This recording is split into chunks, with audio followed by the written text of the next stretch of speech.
Who built the grandest agricultural palace of the Gilded Age between New York and Chicago, only to later let time and human indifference erase it from the face of the earth? What happened to the empire whose borders were not marked on maps, but whose product lay in the pocket of every American? Why does history so selectively silence the man whose fortune rivaled the capitals of all the well-known magnates? We are accustomed to associating the era of great American fortunes with thick, black oil, the deafening roar of steel mills, or endless steel threads of railroads. No one knew that the true, terrifying in its scale drama would unfold not in the spacious offices of Wall Street and not in the marble mansions of Fifth Avenue. It seemed impossible that incredible power and fantastic wealth could grow from the smallest, most fragile and cheapest item of daily use, an ordinary wooden match. His name was Ohio Columbus Barber. His very name, given at birth in the spring of 1841, sounded like a geographical manifesto, a bold claim to conquer an entire continent. But this boy did not inherit copper mines or fleets of trading ships. He was born in the modest village of Middlebury, Ohio, and his path began not in a palace, but in the chemical-scented wooden shed of his father. The bright, defining trait of young Ohio was a frightening, almost mechanical, calculating nature, reliably hidden behind a facade of provincial politeness. While other children played in the dust of country roads, he was already calculating margins. At 16, he drove a horse-drawn cart onto the muddy streets to sell rough, handmade matches. It was then that the paradoxical worldview took root in him, which decades later would compel him to erect one of the strangest and most majestic architectural monuments in the United States of America. But our story is not about how a poor peddler with a cart turned into the match king of America, controlling 85% of the national market and producing 250 million matches every single day. This tale poses a heavy question for decades ahead. Can architectural beauty atone for human suffering? Can a man whose factories maimed women and children with poisonous white phosphorus wash his soul by building an ideal educational world on 3,500 acres of land? To grasp the scale of this obsession, imagine a landscape that suddenly, as if by the wave of an ambitious demigod's hand, arises amid green hills. 35 colossal buildings of select red brick, graceful French tile roofs that blazed in the sun with a fiery red hue, subtly evoking the flash of a struck match. In the center of this architectural splendor rose a 52-room mansion whose area reached 50,000 square feet. Its construction cost $400,000, an astronomical sum for the early 20th century, equivalent to a simple laborer's earnings over hundreds of years. This estate was named Anna Dean Farm. It was conceived not as a venue for idle receptions of the old elite, but as a grand atonement. It was a stone testament that absolute order could reign not only in soulless factory walls, but also in the lap of nature. A house where European refinement of facades concealed stark American pragmatism, and mirrors made sunlight dance on panels of rare redwood. In every perfect line of the estate lurked the creator's fear of chaos, and in every symmetrical alleyway was read the drive to control nature itself as ruthlessly as he controlled his competitors. Ohio Barber believed that he could outwit time and create an eternal legacy, erasing from human memory the choking stench of sulfur and phosphorus. Remarkably, in the very heart of this gigantic temple of vanity, amid tapestries, expensive carpets, and furniture scented with centuries of European history, the master carefully preserved one item. In the most honored place, stood an old, worn wooden basket. The very same basket with which he had walked the streets in his youth. To unravel why this French Renaissance-style castle was ultimately reduced to dust, and how one man's personal tragedy reflected the entire essence of the American dream, we must peer into the mind of a man who learned to sell fire, but could never warm his own life. Middlebury Village, Ohio, mid-19th century. The air in this place was saturated not with the aromas of noble European perfumes, nor the scent of fresh newspapers or fine tobacco, but with the acrid, lung-searing smell of sulfur and smoldering wood. It was in this harsh, utterly unromantic reality in 1845 that our hero's father, a modest craftsman named George Barber, began handcrafting the first primitive matches. Little Ohio Columbus grew up in the thick shadow of this dangerous production. While children of wealthy New York industrialists studied classical Latin, fencing, and art history in prestigious private boarding schools, Ohio learned the brutal anatomy of survival on the dirty floor of his father's shed.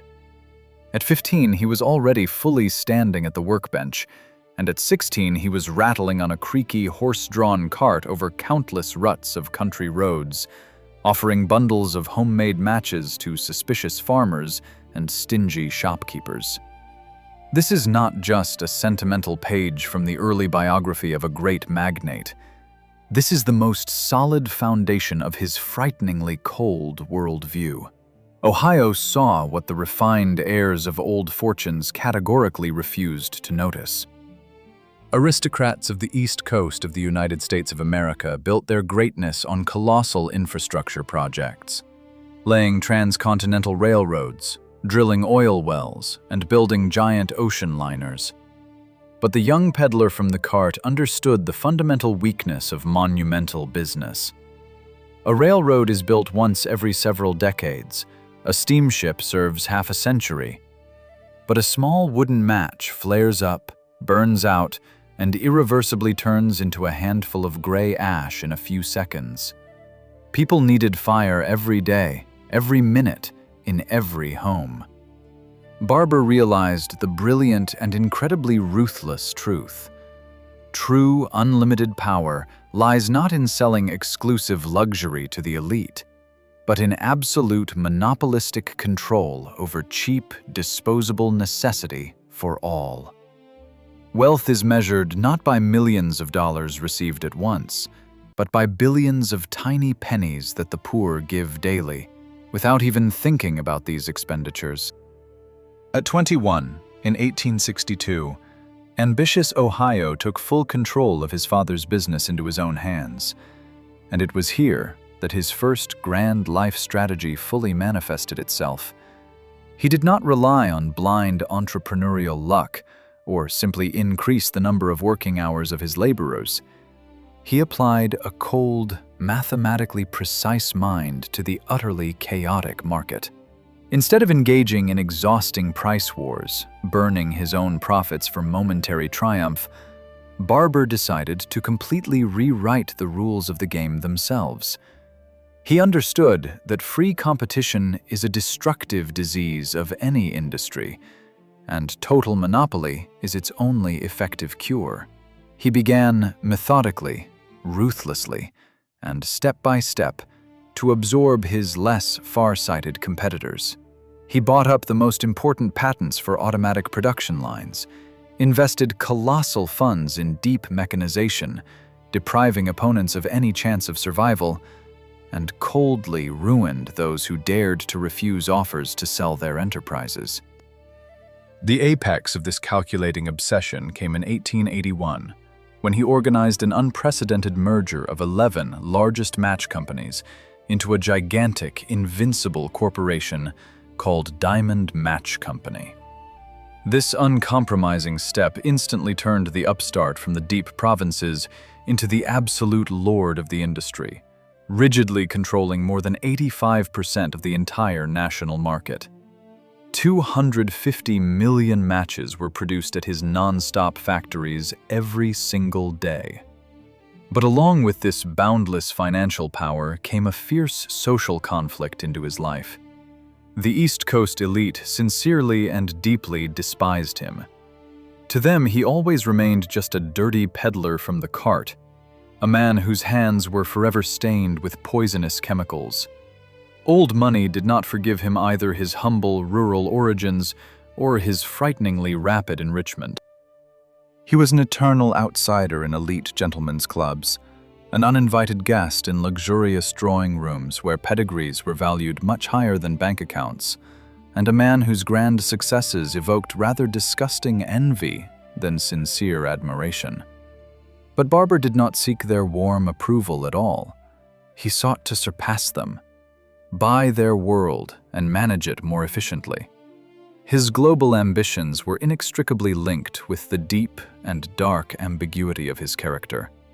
He was a dreamer, maniacally desiring to order the world around him, but at the same time, a ruthless strategist, ready to tightly close his eyes to the terrible price of his phenomenal success.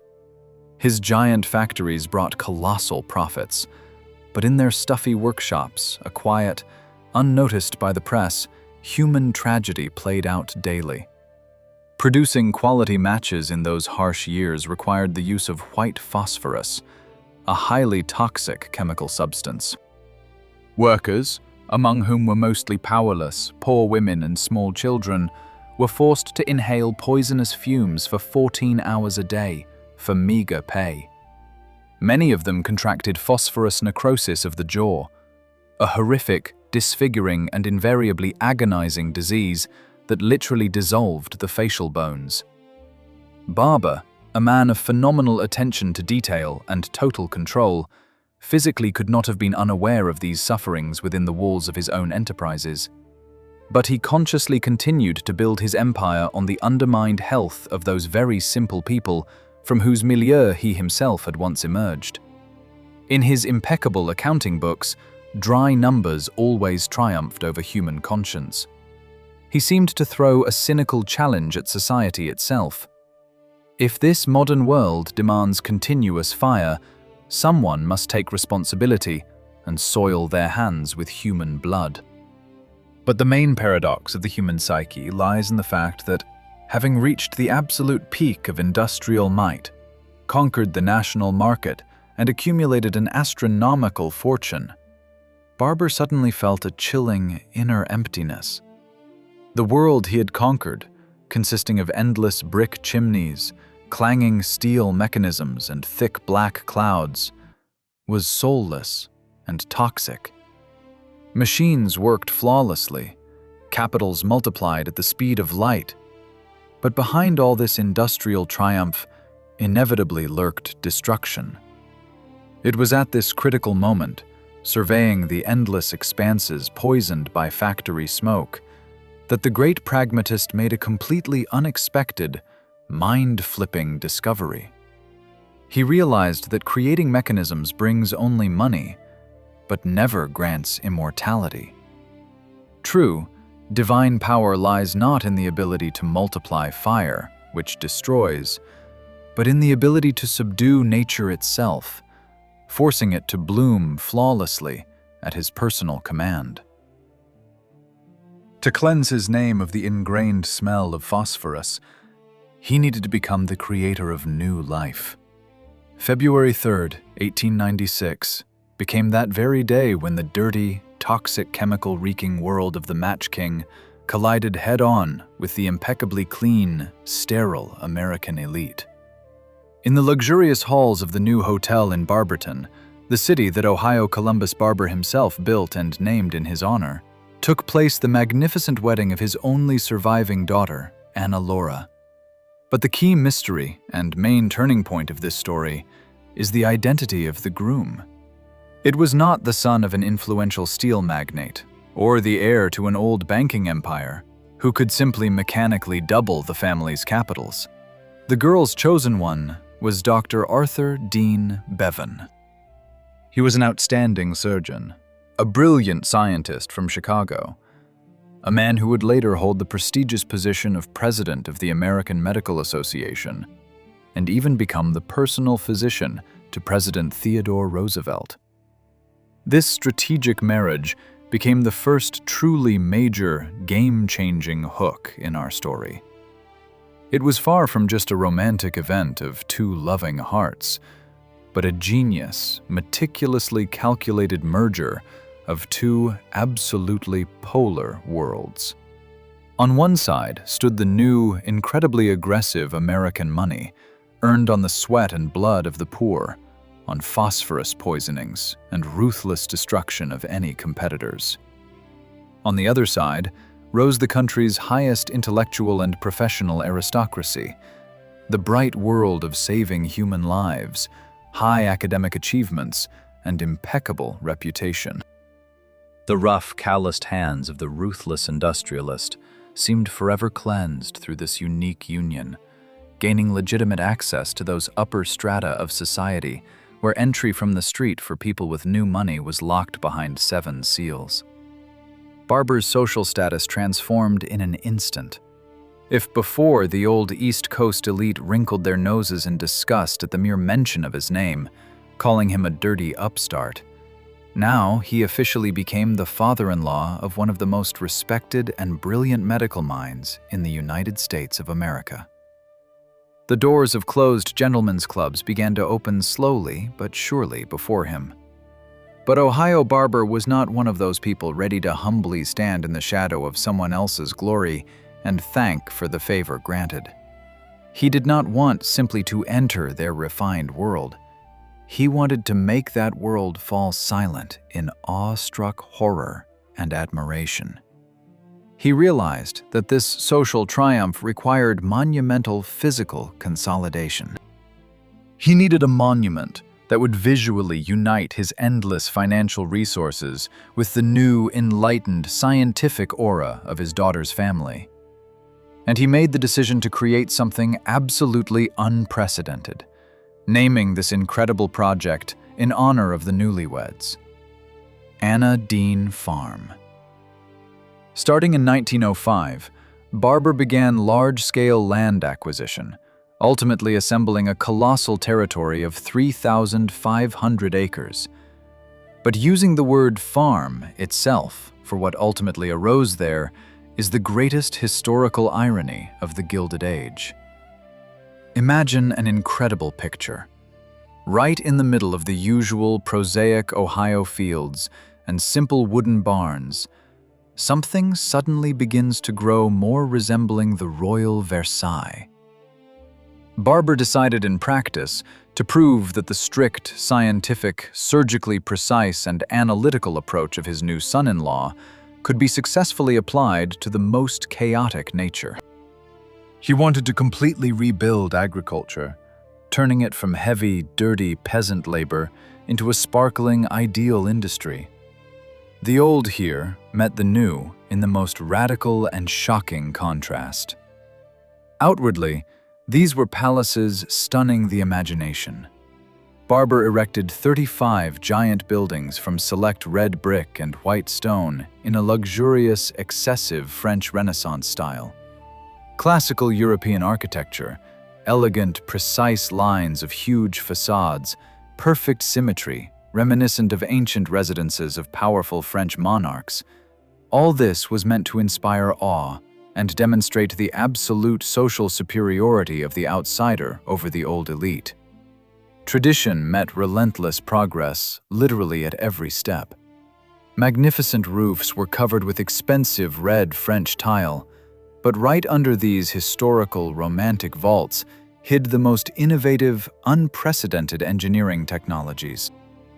Inside these architectural masterpieces were not lush ballrooms for dancing, but the world's most advanced automated ventilation systems, the most complex mechanisms for air purification and strict temperature control.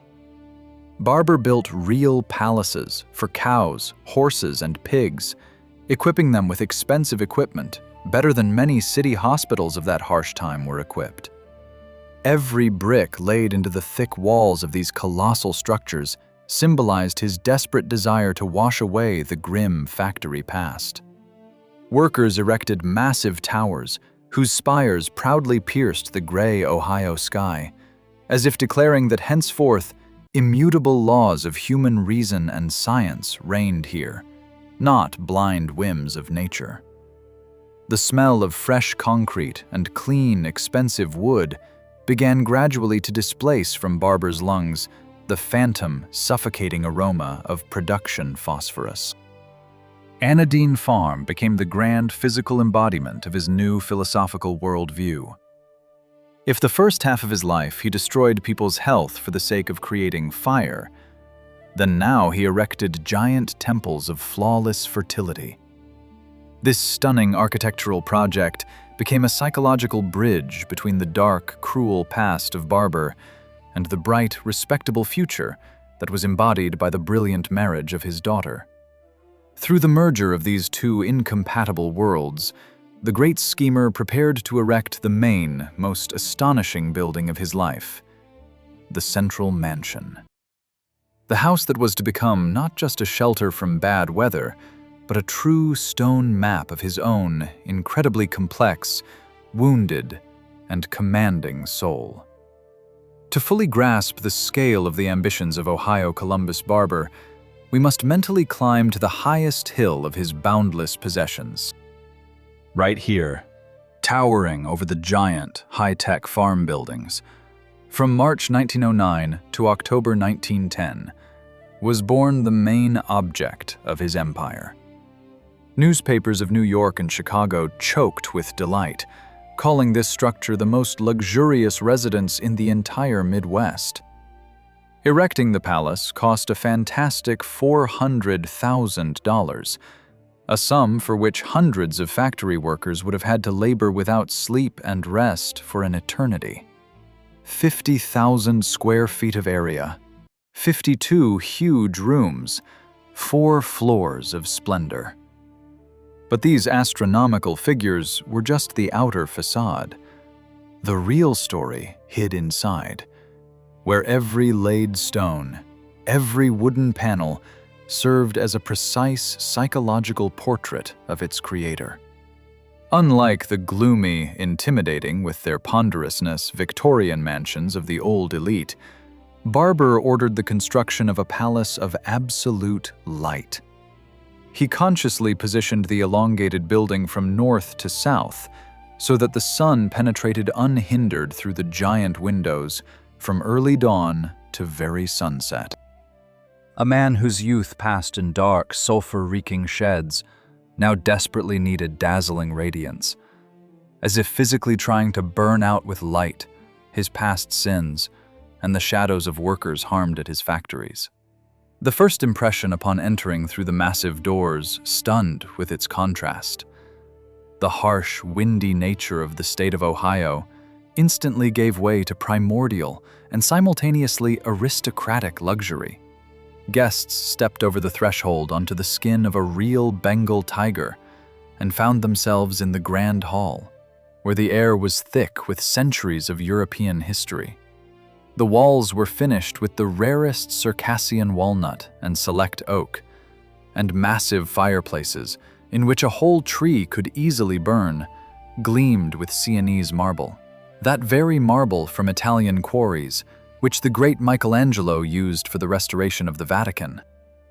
Right here, amid this overwhelming splendor, hid the main conceptual turn of the house.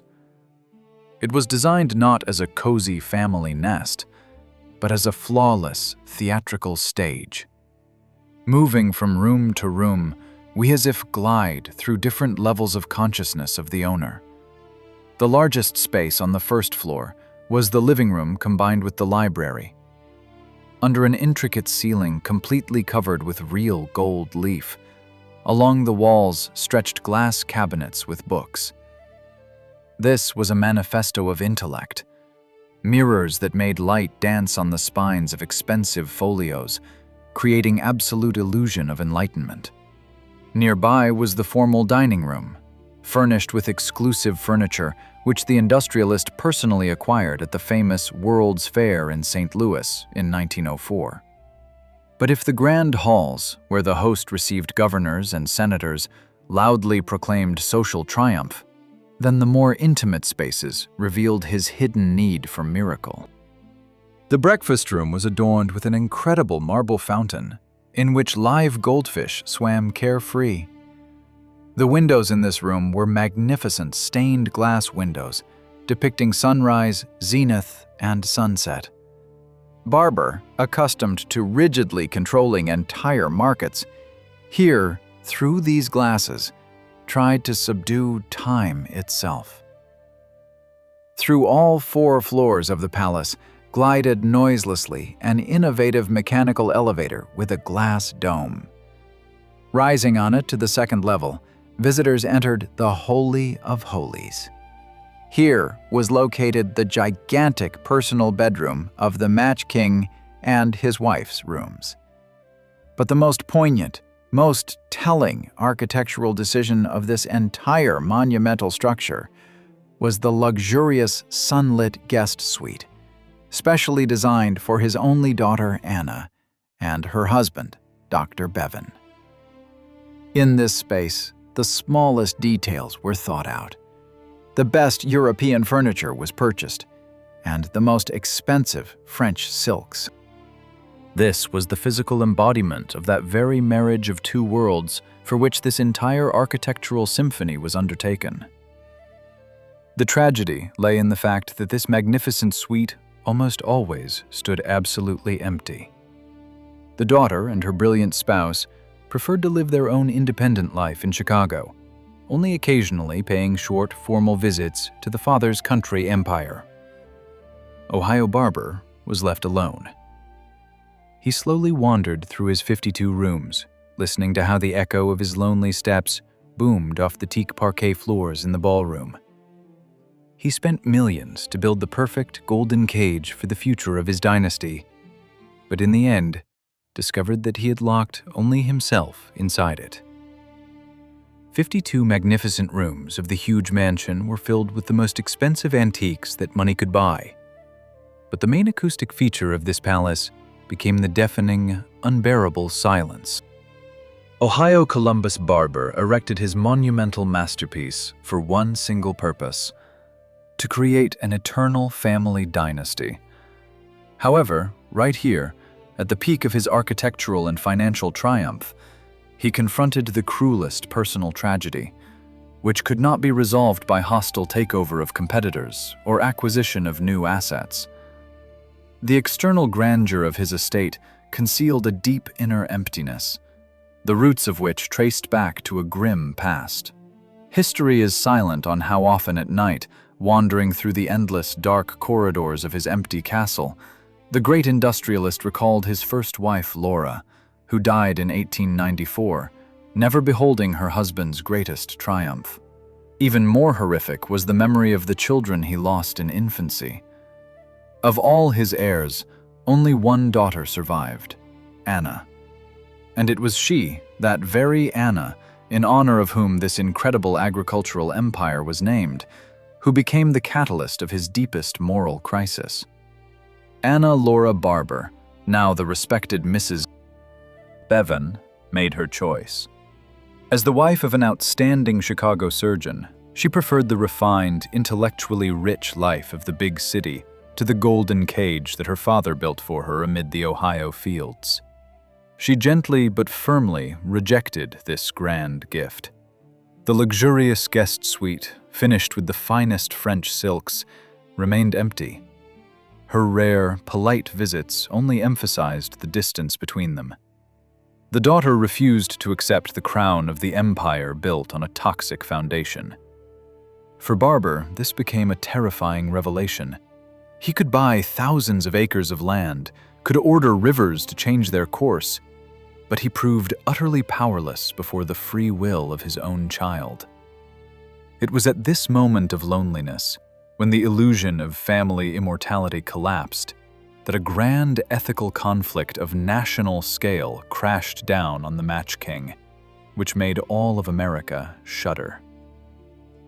1910 arrived. Beyond the walls of his perfect, sterile agricultural paradise, where the best veterinarians brushed dust specks off purebred cows, a monstrous public scandal erupted. Journalists and social reformers finally drew the entire country's attention to the horrific disease, phosphorus necrosis of the jaw, from which factory workers producing matches suffered en masse. The contrast was not just frightening, it was morally unbearable. While at Anadine Farm, the air was fragrant with hundreds of rose varieties from giant glass greenhouses, at the Diamond Match Company factories, poor women continued to breathe poisonous white phosphorus fumes, losing health, beauty, and their very lives. Barber found himself at a crossroads, where not just his reputation was at stake, but the salvation of his soul. And here occurs the event that to this day makes historians fiercely debate. Was Ohio Barber a ruthless monster of capitalism, or a broken man seeking redemption? His corporation owned the exclusive American patent for a safe, non-toxic match formula based on phosphorus sesquisulfide. Using this patent guaranteed preservation of absolute monopoly. But in 1911, after a direct personal appeal from the President of the United States, William Howard Taft, Barber's corporation commits an unprecedented act. They officially and voluntarily renounce their exclusive rights to the safe formula, placing it in the public domain. They allowed all their competitors to produce safe matches absolutely free of charge. Can one justify a man whose decisions saved thousands of lives in the future if his astronomical wealth, which allowed him to build a mansion for $400,000, was amassed on decades of human suffering in the past? The viewer inevitably remains in doubt. This act of mercy was truly great, but it was paid for at too terrible a price. Standing at the window of his library, watching as the autumn wind tears leaves from perfectly even alleys, Barber understood what forever changed his fate. If his own daughter does not wish to accept his inheritance, and his money smells of poison and death, then this grand palace and these 3,500 acres of land must serve a different, much higher purpose. His personal ambition had to die so that something transcendent could be born in its place. The selfish dream of a family dynasty turned to dust, but precisely from this dust began to sprout a new, completely unexpected plan for saving his name in eternity. By the beginning of 1920, the grand facade of the life of Ohio Columbus Barber developed a final crack. The outside world around his dazzling estate was rapidly changing. The First World War had just thundered to an end, forever destroying old notions of unshakable capital power, and humanity shuddered from the terrible pandemic of Spanish flu. But the main crisis that crashed down on the Match King was of a completely different, deeply existential nature. At 79 years of age, this invincible titan of American industry, accustomed to ruthlessly destroying competitors and buying entire cities, suddenly confronted the only enemy that could neither be bought, nor bankrupted, nor intimidated. This enemy was inexorable, indifferent time. In his luxurious chambers, surrounded by trained servants and the best doctors in the state, he fully realized the blood-chilling truth. A gigantic empire lacking a higher, immaterial meaning is doomed to oblivion the very instant its creator's heart stops. It was at this moment of deepest inner fracture, on the threshold of eternity, that the most astonishing transformation in our hero's history occurred. The original ambitious goal, to prove his social superiority over the old East Coast elite and create a personal, impregnable dynasty, finally lost all meaning. Gazing from the huge French windows at how the cold winter snow silently blankets his 3,500 acres of perfect grounds and settles on the red tile roofs of 35 magnificent buildings, Barber makes a decision that completely crosses out his selfish past. He decides to give away absolutely everything. The great monopolist, who all his life amassed wealth solely for himself, decides to transfer his colossal, flawless creation to Western Reserve University. His new plan astonished with its scale and unexpected nobility. Anadine Farm was to be transformed into an agricultural college, a unique research and educational center where students from across the country would study advanced agronomy methods. Barber completely rethought the very concept of vast wealth.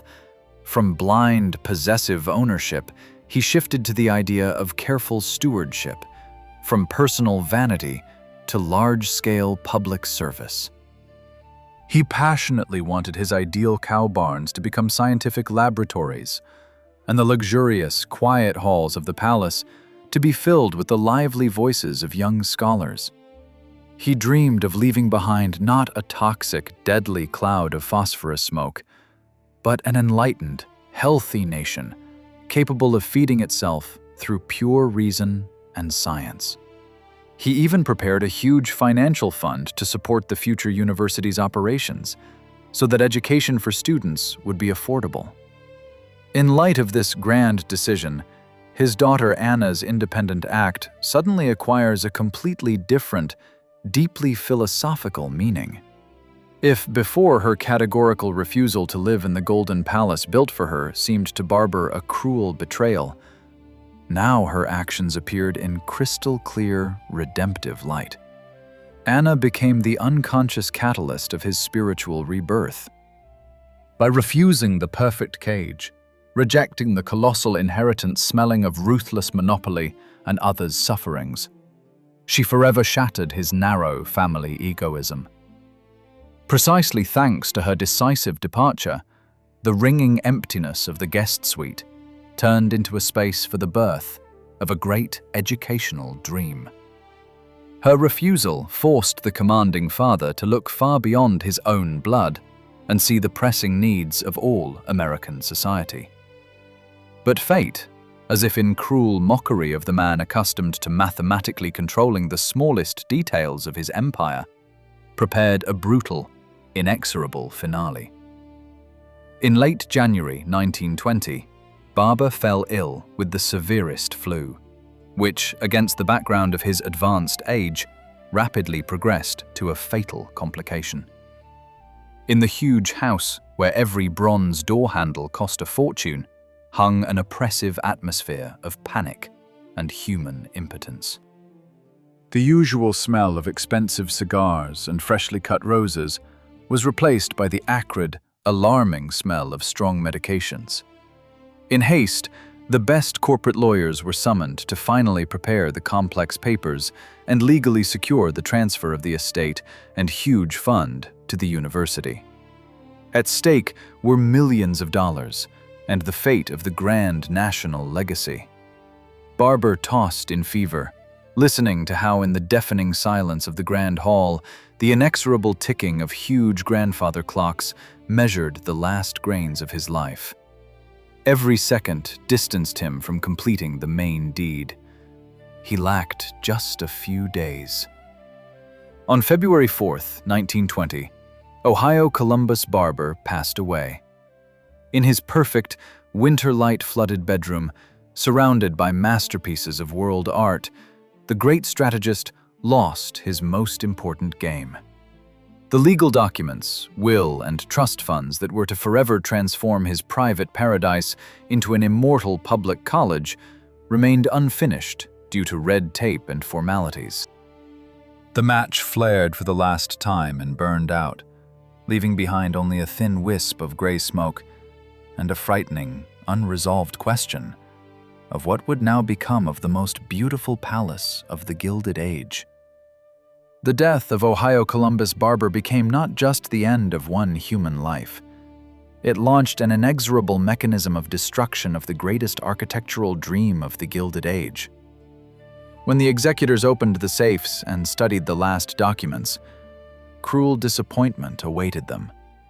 The gigantic fund that was supposed to eternally ensure the operation of the new Agricultural College of Western Reserve University was not backed by sufficient liquid assets.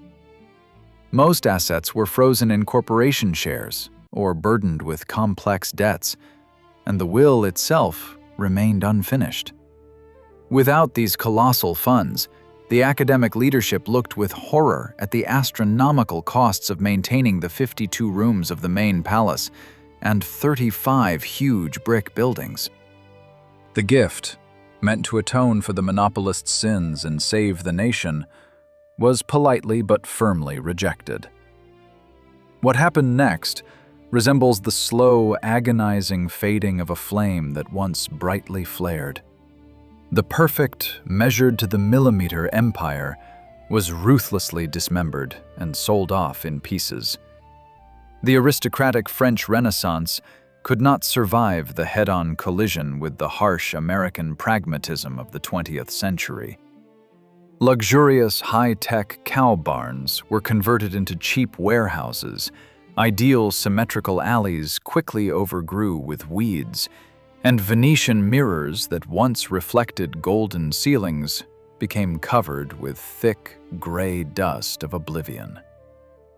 The final, crushing blow was dealt in 1965.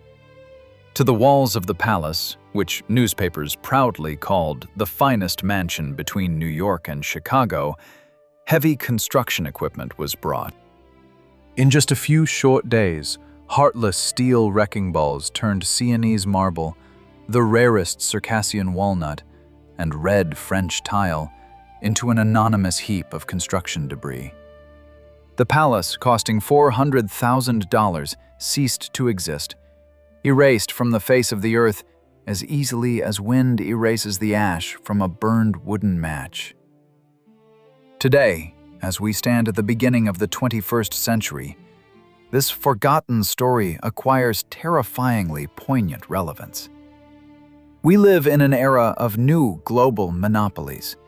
We build gigantic digital empires and sparkling glass skyscrapers, naively believing that boundless market capitalization makes us immortal. We, like Barber, often try to buy off our own conscience with large-scale philanthropy at life's sunset, hoping that architectural masterpieces or grand funds will make descendants forget whose heads we stepped over to reach the top. But the story of Anna Dean Farm ruthlessly reminds us of the main truth. Wealth possesses no memory of its own. It is impossible to control the future from the grave, and nature, with inexorable time, always takes back what man tried to subdue to his selfish will. In American culture, there is the famous image of Jay Gatsby, a man who erected a grand, illusory palace on Long Island solely to retrieve a lost past and the love of one woman. Ohio Columbus Barber was the real, historical Gatsby of the harsh, industrial era. Only he built his incredible castle in the state of Ohio not to retrieve the past, but for its complete, absolute destruction. He wanted to buy indulgences from eternity, rewrite his biography from a clean slate, transforming from a ruthless exploiter into an enlightened father of the nation. And both of these ambitious men suffered crushing defeat in the face of inexorable reality, leaving behind only legends of incredible wealth and empty, cold halls. But in this grand tragedy, there is one final, perception-flipping lesson. When in 1965 the walls of the main mansion crashed with a roar under the blows of excavators, looters and casual collectors hurriedly carried away fragments of fireplaces and pieces of crystal chandeliers. All material grandeur turned to dust in an instant. However, history forever preserved the memory of one single item, of that very thing which the mighty Match King of America carefully kept in his luxurious home in the most prominent place. It was a simple, cheap, worn wooden basket, with which a 16-year-old boy in a sulfur-soaked shirt once sold matches from a horse-drawn cart. And therein lies the greatest philosophical paradox of our entire life. A man can earn hundreds of millions of dollars, build palaces with gold leaf, and forever change the course of the industry of the United States of America. But at the very end of the long path, when the deafening noise of factory mechanisms fades and the dust of collapsed empires slowly settles, from our entire life remains only our most authentic, humble beginning. The empire burned to the ground, trying to illuminate the world with its vanity. But in the end, time preserved only that very simple wooden basket from which the first spark once emerged.